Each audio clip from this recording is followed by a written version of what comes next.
บึ้นบึ้นต้นหน่อยลงไว้อยู่แล้วเรียบร้อย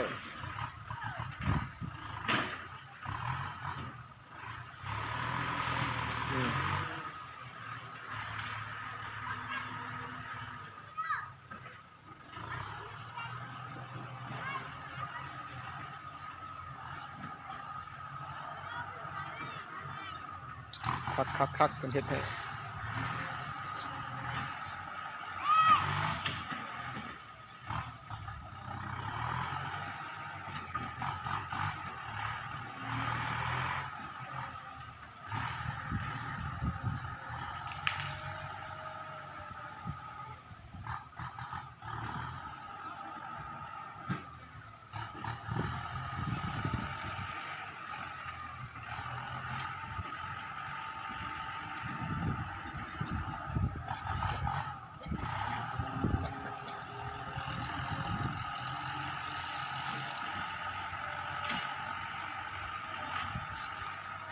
ที่นาเนี่ยก็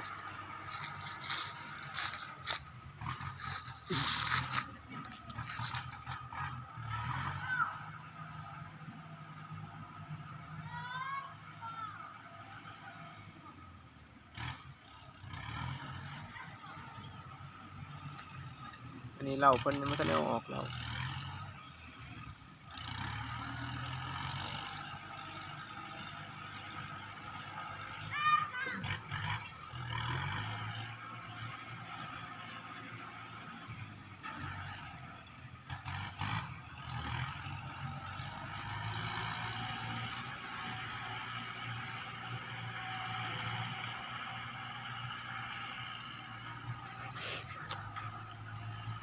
ลากมาให้เลยตายโหดเลย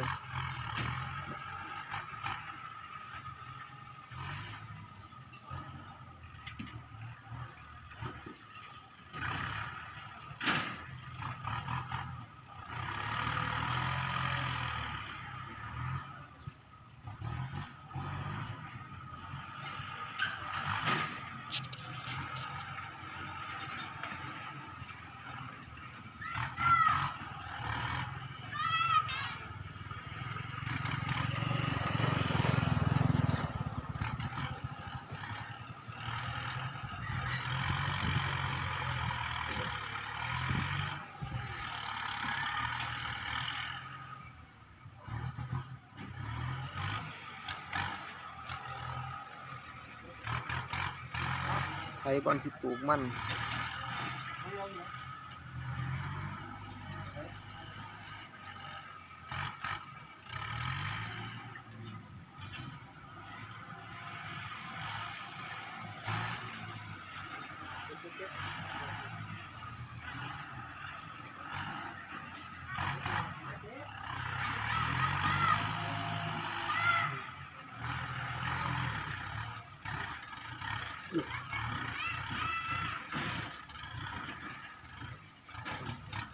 แห้งคักไอ้รถ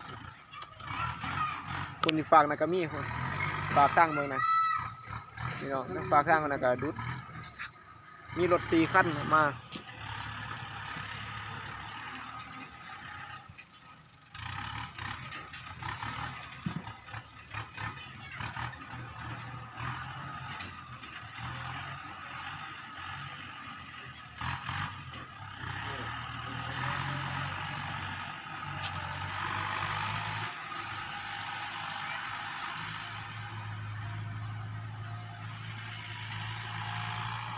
แล้ว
ไปยังได้ป้า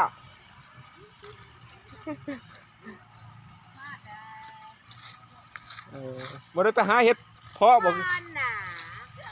เห็ดเพาะคือว่าออกหลายแท้ๆไปได้ลุงจิตใครเนี่ยล่ะบ่ โอ้ย บ่ทันได้ไปเล่นน้ำเราได้ข่อยกะ